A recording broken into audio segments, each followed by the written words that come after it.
Hola, ¿cómo están? Bienvenidos nuevamente a este podcast donde estamos explicando algunos significados importantes de la teología del cuerpo para que sea más fácil que tú puedas luego leer a Juan Pablo II solito o solita.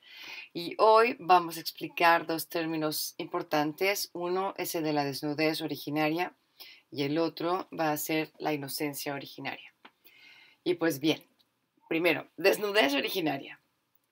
Estaban ambos desnudos, el hombre y su mujer, pero no se avergonzaban uno del otro.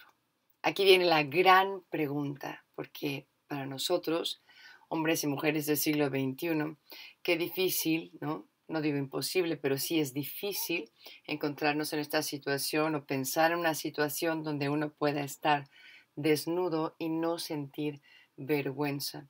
Obviamente cuando uno es mirado con amor, el amor absorbe esa vergüenza y somos capaces de vernos así. Pero en general no nos sucede de esa manera.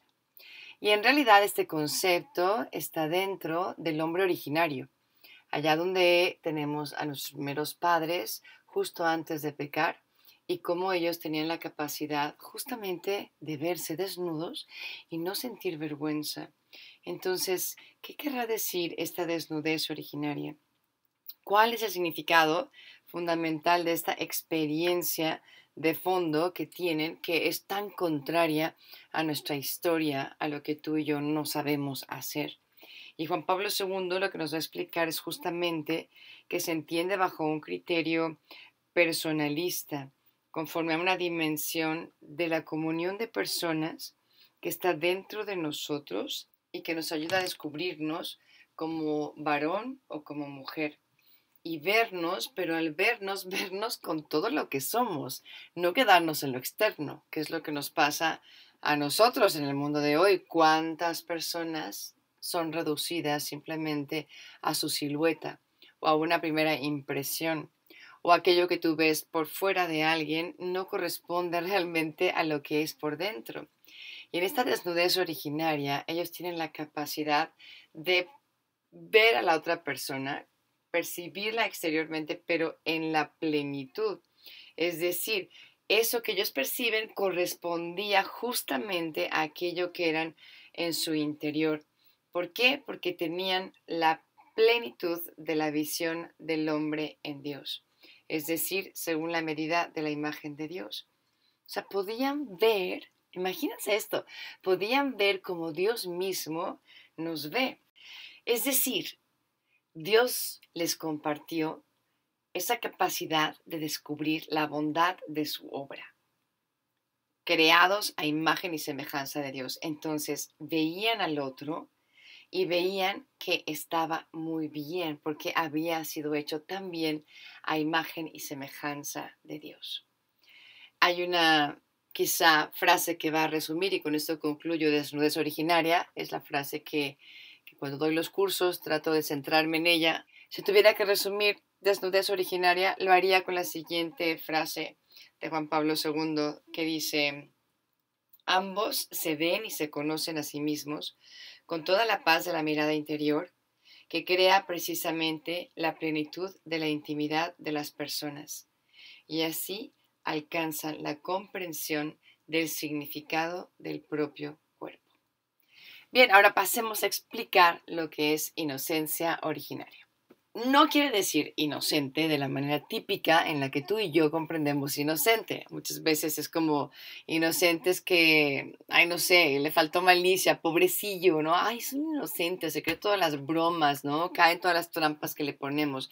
Entonces, entendemos inocencia como una carencia, ¿no? Como que le falta un poquito de maldad, entonces es bien inocente. Bueno, de esta manera no está hablando San Juan Pablo II cuando está hablando de la inocencia originaria que experimentan nuestros primeros padres en el principio. ¿De qué está hablando?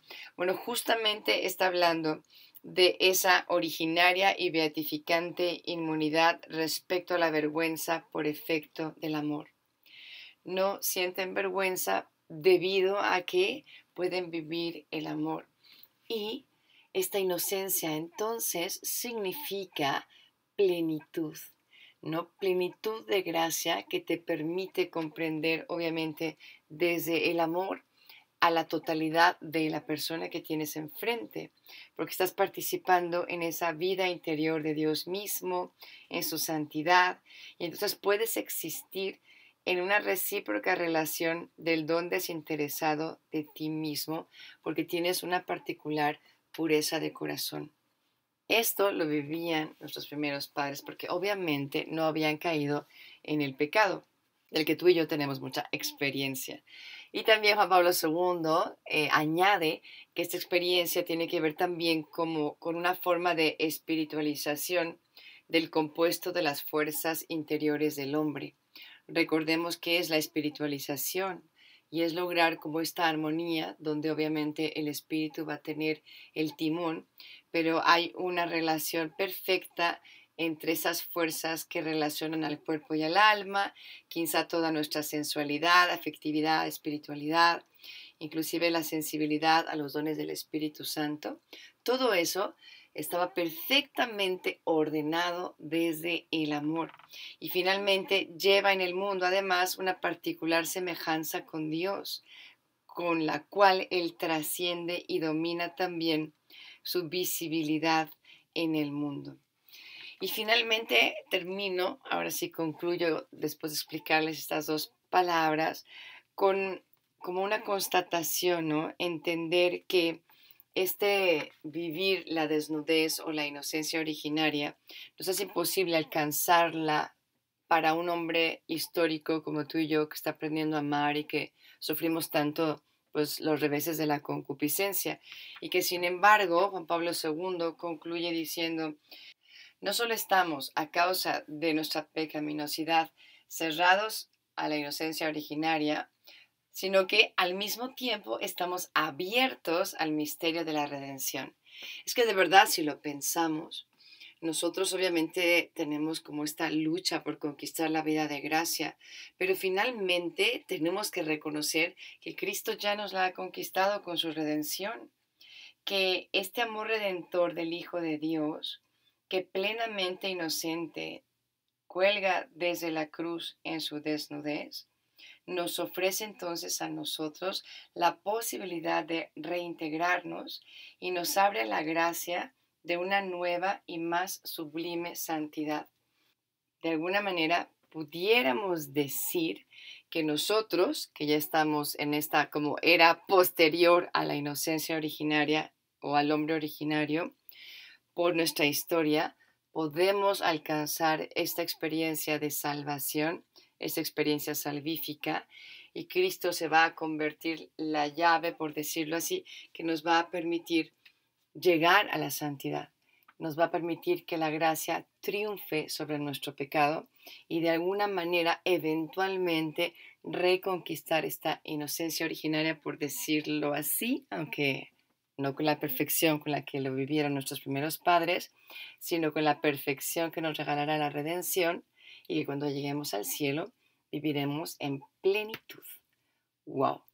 Otro wow de esta teología del cuerpo, espero que te sirva. Dios te bendiga, te mando un grandísimo abrazo. Bye.